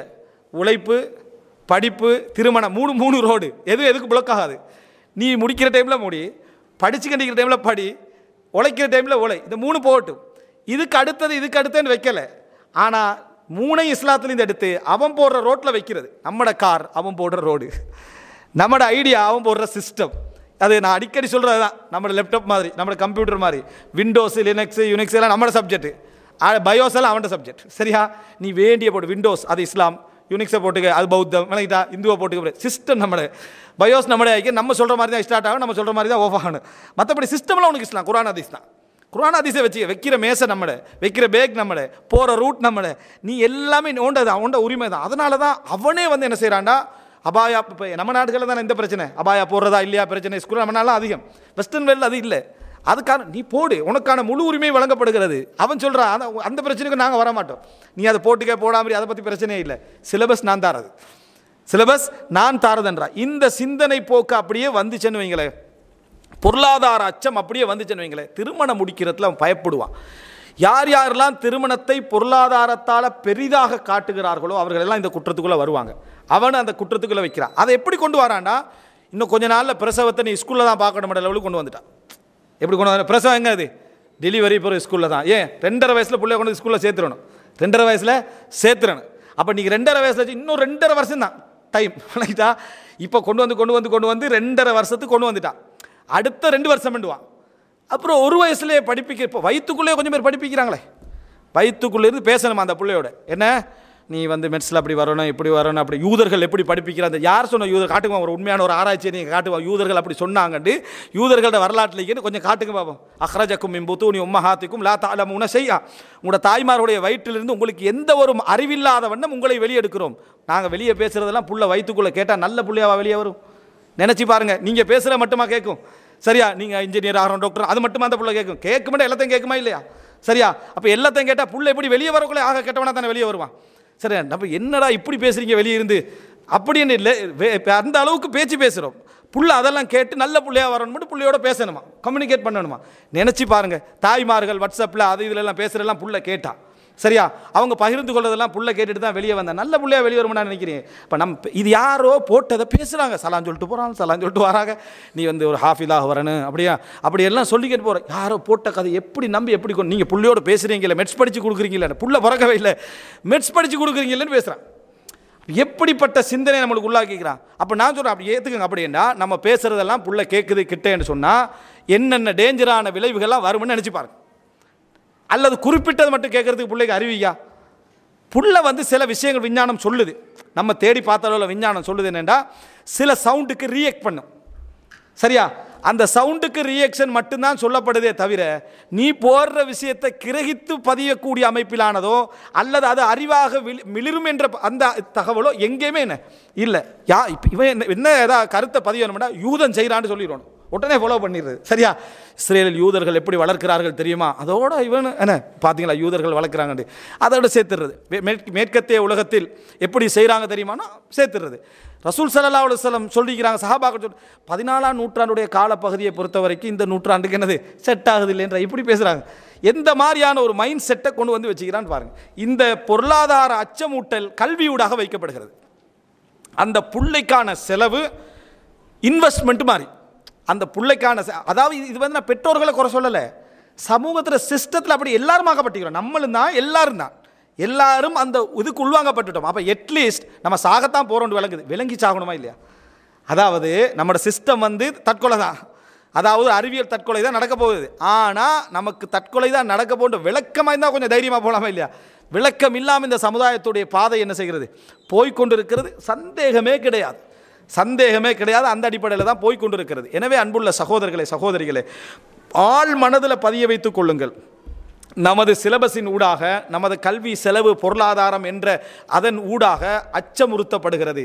இதனால் குடும்பத்தை விட்டு விலகிறது, பொருளாதாரத்தை விட்டு தூரமாக. சொல்லப்போனால் பிள்ளை கல்யாணத்தை விட்டு தூரமாக வந்து இந்த சமுதாயத்தில் எது நடந்துட்டேன்னா, இப்போ முதலாவது இந்த சாச்சா பெரியப்பா மாமா இந்த என்னது போண்டை விட்டு தூரமாகிறணும், அதுதான் செலவு கூட. இப்போ சரியா? அதான் செலவு கூட, அதை தூரமாகிறணும் அப்படின்னு வெளியாகிறான். ஏண்டா எல்லாம் பொறுப்பு கஷ்டம் அப்படி, ஏன்னா அவனுடைய செலவுகள் அப்படி எடுத்து வச்சுக்கிறான். இவன் நீ எது செய்கிறதாக இருந்தாலும் இவ்வளவு செலவு உனக்கு என்ன உண்டு என்று கொண்டு வந்து வைத்த ஒரு பொருளாதார சிஸ்டத்துக்குள் அகப்பட்டோம். திருமண வாழ்க்கையை பயப்படுறான். திருமண வாழ்க்கையை பயந்தால் முரு கும்பில் ஃபஹ்ஷா, மானக்கேடான விஷயங்கள் பரவும். Syllabus ready. மானக்கேடான விஷயங்கள் பரவுவதற்கு சிலபஸ் ரெடி. எந்த அளவுக்கு ஆகிட்டுன்னு சொன்னால், இப்போ யோசிங்களே, 2 பேர் பாடசாலையிலையோ பல்கலைக்கழகத்திலேயோ 2 பேர் சாதாரணமாக காதலில் சுற்றினாங்கன்னு சொன்னால் நாகரிகமாக பார்க்குறான். கல்யாணம் முடிச்சு சுற்றினான்னா அநாகரிகமாக பார்க்குறான். கல்யாணம் 2 பேர் கல்யாணம் முடிச்சு இந்த வயசில் போய் கல்யாணம் முடிச்சுட்டு சுற்றுறான்லடா. ஃபுல் டீமே வந்து காதலில் சுற்றுதுன்னு சொன்னால் அந்த வயசுக்கு வாரது தானேன்னு இவனு சொல்கிறான். அப்போ நினச்சி பாருங்கள், எப்படிப்பட்ட கேவலமான ஒரு கலாச்சாரத்தை கொண்டு வந்து சேர்த்திக்கிறான். முஸ்லீம்களும் அதை என்ன செய்கிறாங்க, பேசுகிறார்கள். ரசூல் ஸல்லல்லாஹு அலைஹி வஸல்லம் அவர்கள் 6 வயசில் ஆயிஷா அவங்களை திருமணம் முடித்தார்கள்.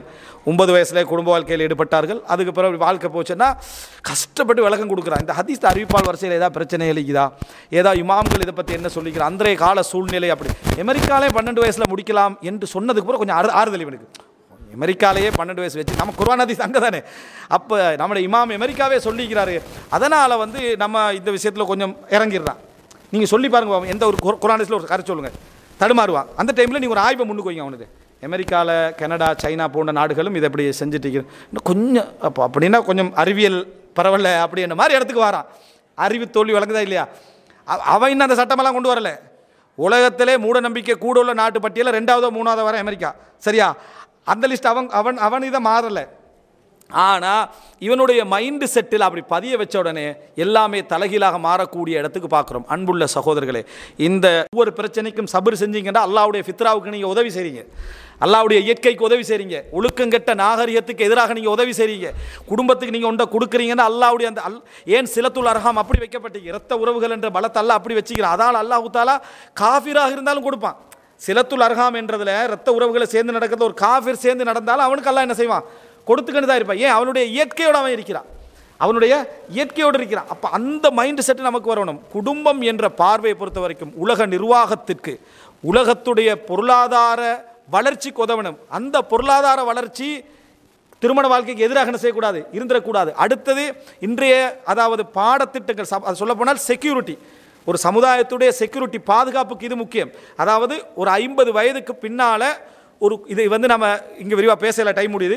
50 வயதுக்கு பின்னால் நீங்கள் பார்த்தீங்கன்னா மனிதனுக்கு செக்யூரிட்டி முக்கியம் வாழ்க்கையில். அந்த இடங்கள்லாம் குடும்பம் தான் நிற்கும்.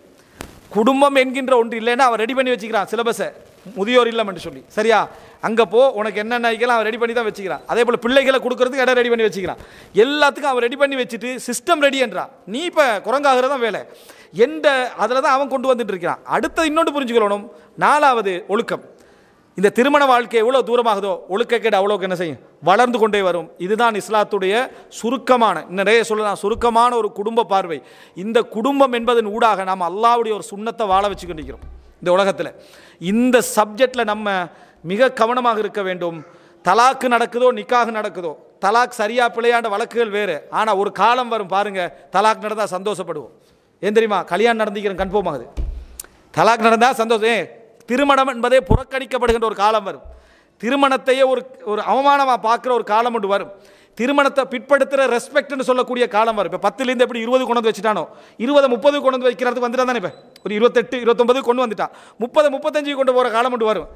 அப்படி கொண்டு வர டைமில் ஒழுக்கக்கேடுகளும் விபச்சாரமும் தொழிலும் பரவும். அதெல்லாம் ஒரு கௌரவம்னு நினைக்கக்கூடிய ஒரு காலம் வரும். அப்போ அங்கே தலாக்கோ 20 வயசுல நடந்தீங்கன்னா சந்தோஷம் கொண்டு வரும். ஏன்? நிக்காகுன்னு நேரத்தோடு நடந்திருக்கு வரலாற்றில் அப்படின்னு சொல்லி அப்படி வரக்கூடிய ஒரு காலகட்டம் வரும். எனவே அன்புள்ள சகோதரிகளே, இது நமக்கு சில பொழுது நம்முடைய குடும்ப வாழ்க்கையில் நேரடியாக தலையிடாத தலைப்பாக இருக்கலாம். ஆனால் நமது சமூகம், நம்முடைய பிள்ளைகள், நம்முடைய குழந்தைகள், நம்முடைய சூழ இருப்பவர்களுக்கு பாதிக்கக்கூடிய ஒரு தலைப்பு. இதை நம்ம புரியலை. நீங்கள் எடுத்து சிலபஸை முடியுமென்னா ஒரு சிலபஸ் எடுத்து கொஞ்சம் அப்படி வாட்சி சின்ன பிள்ளைகள்கிட்ட கேளுங்க, நீங்கள் மிச்சம் யோசிக்க வேணாம். அந்த சின்ன பிள்ளைகளை இருப்பாட்டி 14-15 வயசு உங்களோட சிலபஸில் இப்படியெல்லாம் இருக்கான்னு நீங்கள் கேட்டு பாருங்கள். உங்களுடைய ஸ்கூலில் என்ன நடக்குதுன்னு கேட்டு பாருங்கள். அப்போ அந்த பிள்ளைகள்கிட்ட இந்த வரக்கூடிய விஷயங்களை நீங்கள் பார்த்தீங்கன்னா அந்த பிள்ளைகள் அப்டேட்டட் ஆகிக்குது. இந்த விஷயத்தில் அந்த பிள்ளைகளுக்கு தெரியும். பாப்பமாருக்கு இதை சொல்கிறதுக்கு வெக்கத்தில் அந்த பிள்ளைகள் இருக்குது. சில பொழுதுகள் சில பிள்ளைகள் இதை சரிகாணக்கூடிய சிந்தனையில் கூட என்ன செய்யலாம், வளரலாம். அல்லாஹு ரப்புல் ஆலமீன் எம் அனைவரையும் பாதுகாக்க வேண்டும். கூவம் ஃபுசக்கும் வ அஹ்லீக்கும் நாரா, உங்களையும் உங்கள் குடும்பத்தையும் நரக நெருப்பிலிருந்து பாதுகாத்துக் கொள்ளுங்கள் என்பது குடும்பத்தை பற்றிய அறிவு மிக முக்கியம். அல்லாஹு தாலா எங்களுக்கு சிறப்பான விளக்கத்தை தந்து ஒழுக்கமான, பொறுப்புள்ள, நம்பிக்கையுள்ள, தவக்கலுள்ள, அறிவுள்ள ஒரு வாழ்க்கை அல்லாஹு தாலா எம் அனைவருக்கும் நிலைபெறச் செய்வானாக. ஹாதமா இந்தி வல் இல்மு இந்தல்லாஹ் வ அகூலு கௌலி ஹாதா வ அஸ்தக்ஃபிருல்லாஹ் லி வ லக்கும். வஸ்ஸலாமு அலைக்கும் வ ரஹ்மத்துல்லாஹி வ பரகாத்துஹு.